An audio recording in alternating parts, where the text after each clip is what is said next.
Building a community of followers is excellent to develop business, to have a platform to exchange ideas, and it is ideal for networking. But it's not easy to have an important following. Tien Wong has Connect Entrepreneur, a community of 25,000 people. He is also a private investor and CEO of Opus8. So how did he create such a following? How does he know in which company to invest in? Let's find out. Welcome to the Excellent Executive Coaching Podcast. I'm your host, Dr. Katrina Burrus, and today I gotta tell you, I am so happy to be able to interview Tien Wong. Tien, welcome. Thank you, Katrina. Great to be here.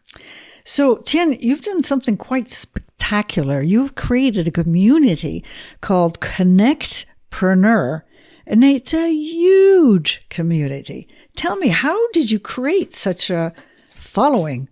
Yeah, that's a great question, and I get that pretty often. We've been doing Connectpreneur for 10 years. So we started here in the Washington, D.C. area. The reason we started it was I was looking for a way to promote two of the companies that I was involved in as an investor.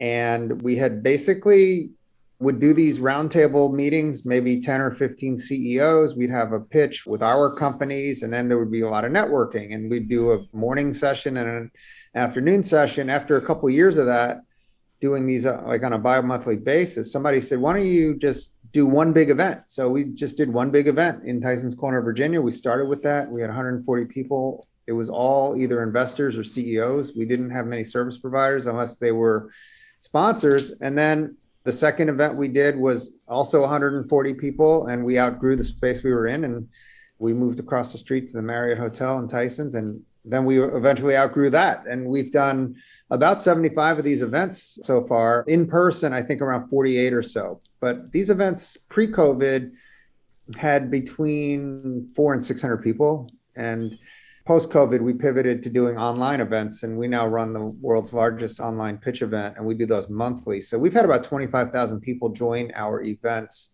over the last 10 years. And it's just sort of building the community brick by brick. You know, we're serving investors, we're serving entrepreneurs, and as long as we're, doing a great job for them, they're happy with us. And I'm the perfect avatar because I'm also an entrepreneur, and I'm a private investor who's invested in couple dozen deals.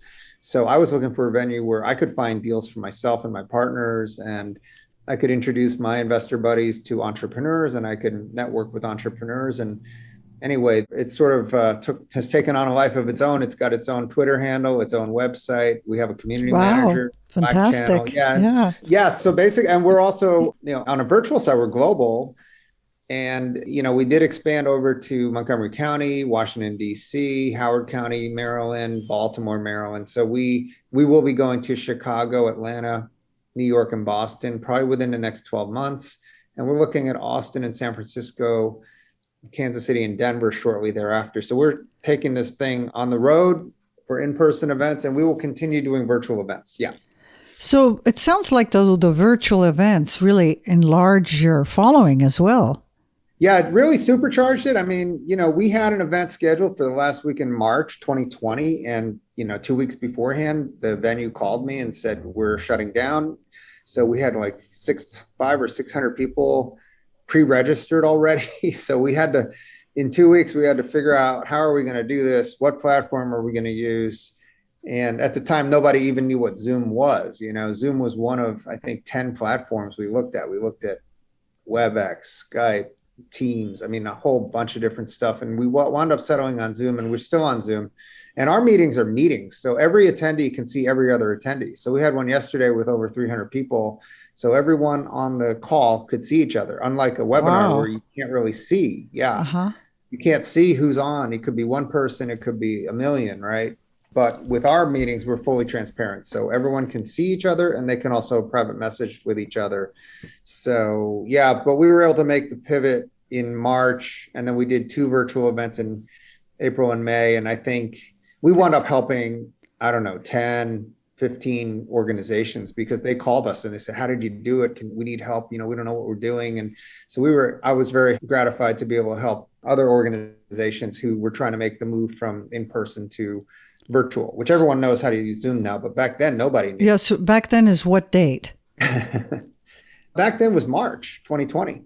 Okay, March 2020. Yeah. Yeah. Right when the pandemic hit. We had no choice. We weren't going to cancel our event and not go virtual. So we made the decision to go virtual because we had already sold tickets. We had sponsorship money that we had already committed to. So we just had a failure is not an option mentality. And we just made it happen. You sound like a real entrepreneur. That's for sure. Anyway, so you chose Zoom over others. Any specific reason for that? Yes, because the people that I got help from maybe 4 or 5 people that had familiarity with Zoom. And so their familiarity with Zoom, they were able to coach us and my team on Zoom, and also it was more user friendly. It's browser based. It was easy for people to sign up and get on. I think we chose it for the simplicity. You don't have to download a local client like you do with some of these other programs. We also looked at half a dozen sort of newbies, new entrants into the market. And we were concerned about them because they weren't financially stable. They were really small private companies.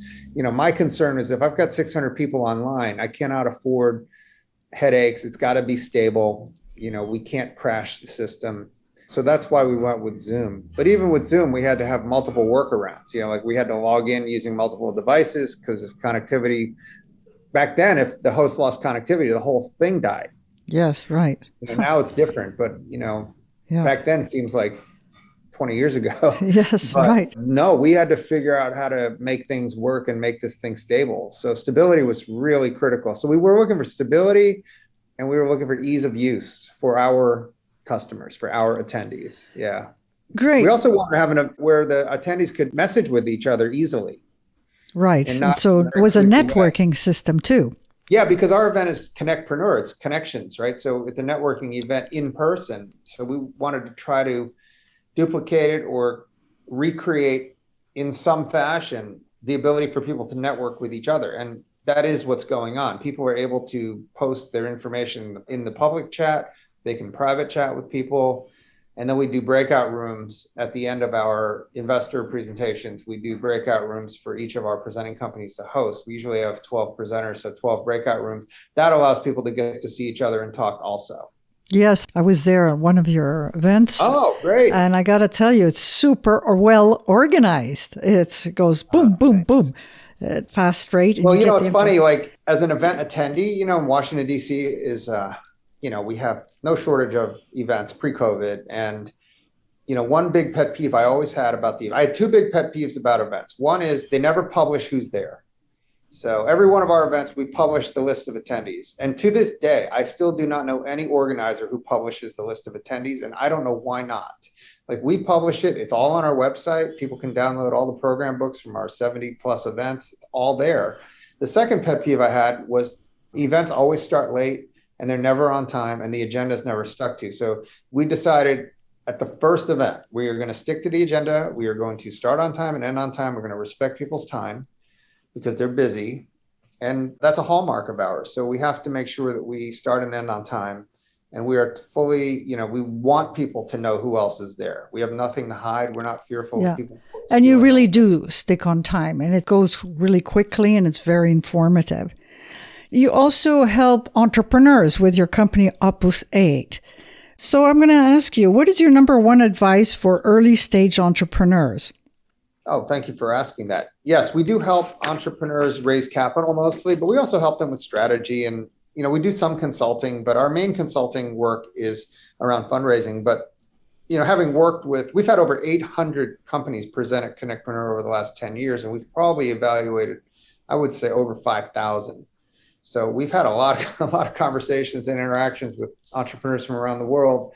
But I would say that my number one piece of advice is something that's very rarely written about, which is the importance of emotional control, not intellectual control, not product development, not marketing and sales, not finding great people, but managing your own personal mental health and well-being and your own emotions. And I think that No one ever talks about it, right? You read the papers on the articles on running a business, it's all about glory and raising money and, the importance of finding great people and making sales and traction. But no one ever talks about the importance of maintaining your sanity, trying to be as steady as you can, fight your emotions. You're a leader, so you have to first lead yourself by trying to be in a controlled way, operate in a controlled way. And then you have to obviously not convey fear or overly emotional things, anger, et cetera, to your team. So you have to be the beacon of motivation and,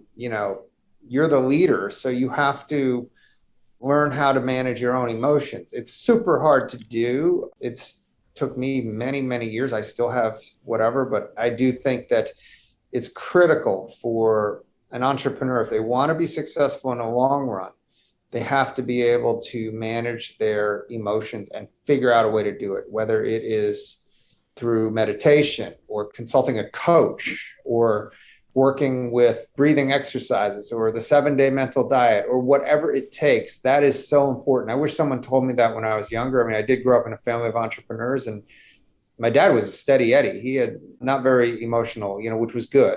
But, I see a lot of entrepreneurs who get angry over little things and, they're manic. Like, great news, I just signed a client. They're on top of the world. And then next day, their key employee quits and they're depressed. So I think the key is to just manage yourself emotionally. And from there, good things will happen. So you think otherwise they burn out, really? Is that what you will burn out? Absolutely will burn out. And entrepreneurship is a lonely game. It's just you and your co-founders, and that's it. You have no one else to turn to. And if you don't have a co-founder, it's just you. So, Inc. magazine wrote a really interesting article several years ago about the dark side of entrepreneurship. And they tell a little allegory of there's a man riding a lion and everybody sees him riding the lion. They say, man, this person's so brave. How incredible.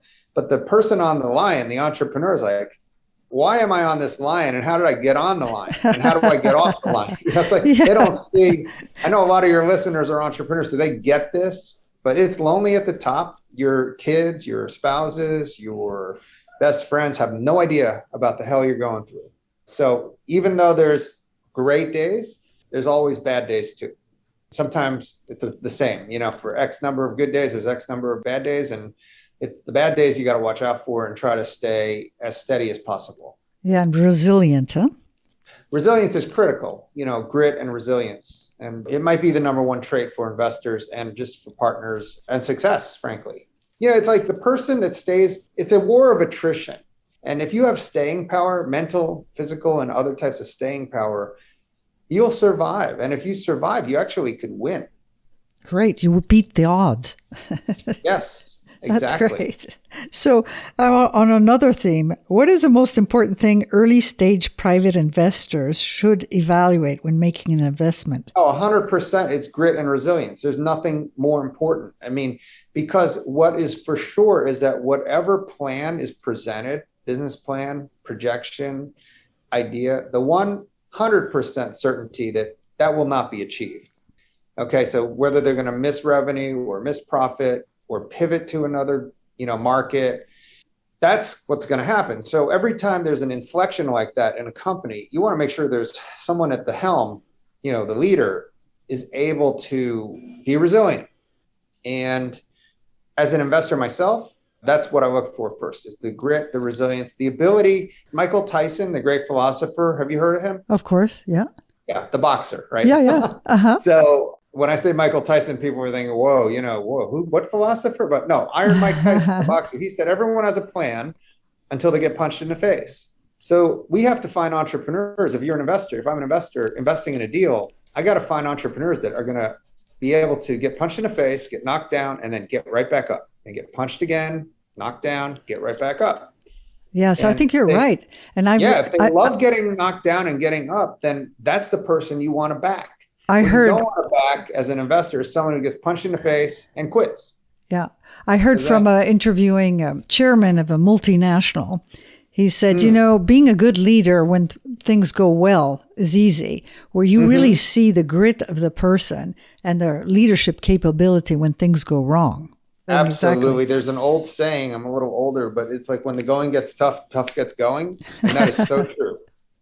Because, and I've seen toughness in people that you would never expect to be tough. One of the toughest people I know is 5 feet tall and like Really? 90 pounds. And she has built two very successful 9-figure companies. And she is a rock mentally. What made her a rock? Do you have any insight on Built the that? business on 20 credit cards. Okay. Had her car repossessed, faced bankruptcy numerous times, wound up selling the business to a public company, and then is doing it again and has a 9-figure business. So that person, if you look at them, you're like, who is this person? Like, how can they be so tough? But what I'm saying is toughness is hard to see from the outside. Mental toughness and resilience. You don't know who's got it and who doesn't. Yeah, so how do you do it? Because here you are saying that's the most important, whether to invest in something or not, I think it's and yet you can't see it. Yes, it's hard to tell with someone who doesn't have a track record. Okay, so that's another point. Right? Good. Like if you see someone who's a serial entrepreneur with multiple successes and references check out great, and everybody, their customers, their peers, their employees, their partners all say, yes, this person does well in adversity. Because anyone can do well when things are good, right? Like you just said, it's all about how they do during adversity, how they handle adversity. That's easier to underwrite as an investor than, say, someone like a Mark Zuckerberg, a 20-year-old kid in college, a college dropout, and you see these guys on the West Coast investing big bucks in Facebook. And how did they know that he was going to be resilient? Maybe they got lucky. I don't know. But it's hard to tell with younger people. I mean, you look for traits. I see a lot of resilience with first generation college kids, with immigrant kids. I see a lot of resilience. I'm generalizing now, but collegiate athletes, people that are used to getting up at 5 a.m., swimming 3 miles and then going to work and then eating right and, going in the weight room and doing their weights. And I mean, it's hard to see that, but I think you look for examples in real life. Or someone who, I know a very resilient person who grew up with a sister who was a paraplegic and had to basically care for the sister for many, many years. Well, she was 23 years old going on 43. I mean, totally resilient, tough, and mature. And that was an adversity that she had to face to become tough. So sometimes you become tough because the circumstances are thrown at you. But it's hard as an investor. It's hard to find who is going to be that person who can take it and actually grow and thrive because of the adversity. Right. Take it as a challenge. Mm-hmm. So I'm going to ask you another question. Of course, this is probably a question that you've received a lot, but how did you develop the community and the following you have? How did I develop the community of Connectpreneur? Yes. Right. Connectpreneur community. Yeah, like I said earlier, we've been doing it for 10 years. So just doing it brick by brick, event by event. And every event the word gets out there, and at some point people start talking about it and it becomes mainstream. But it took us 5-6 years before we became a mainstream event in this market. A lot of people try to have a following and a community, but they don't do it. So is it really being consistent, regular, letting people have connections, talk between themselves and not feel threatened that somebody's going to try to do the same thing? Yes, and yes. You got to be consistent. You got to deliver great content and great product. And the product has to fit exactly what your community wants. Like our community wants networking with investors and entrepreneurs, mostly in the technology space, but also non-tech. And as long as we're providing good networking, good product, our product is networking with C-level people and investors, and as long as we keep delivering that product, then our community, our market will love it. You might not like it. Our friend Stephanie might not like it. I don't know. But certainly my market that I know is investors and entrepreneurs. They will like it. I think the key is to know your market really, really well. Know your target avatar, your target community. You have to know them so well. Then once you know them well, give them what they want in spades. Like I am the community. So for me, it's so easy to do Connectpreneur because I know, I said earlier, I started Connectpreneur for me, for entrepreneurs and investors or people that invest and have built businesses. So I know right away if this is going to work for me or not. And if it works for me, then it'll work for my community, So it's kind of funny. Like I'm actually the prime target customer. So And because it's just part of me, I just know, I can tell if something's going to work or not. Wow, that's great. That's yeah, and I get a lot answer. of advice. I solicit advice. I get a lot of unsolicited advice. And for me, it's like, I instantly put it through the rubric of, does it make sense for me as an attendee or not? And if it's no, it's no. If it's yes, then we'll incorporate it. So if all of your listeners are in a business where they are the main customer, or people like them are the main customer, it makes it so much easier. So much easier. Great. If you don't know the main customer, because, then that puts you at a slight disadvantage. Yes. We're coming to the end of our podcast. So I want to ask you, where can people get a hold of you? Well, my email is twong, TWONG, at opus8, opus8.com. I'm on Twitter at Tien Wong. I'm on Instagram at Tien Wong Page. I'm on Facebook at Tien Wong Page. I'm on LinkedIn at Tien Wong. So multiple ways to get a hold of me. And yeah, feel free. I like helping people. I like connecting people. And yeah, so feel free to reach out.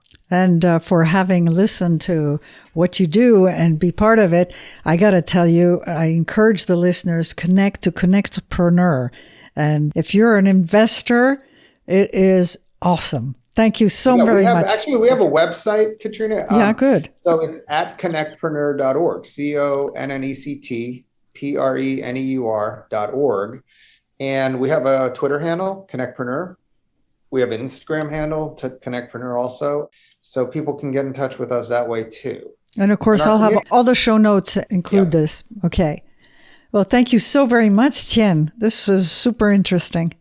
Thanks, Katrina. It's been a real pleasure. Take care. Thank you. Thank you for listening to the Excellent Executive Coaching Podcast. You can subscribe to all future podcasts at excellentexecutivecoaching.com. Join us each Wednesday to learn more about the latest trends in leadership techniques and bring your coaching to the next level. To learn more about Dr. Burrus' CEO Mastermind, use the contact form at excellentexecutivecoaching.com.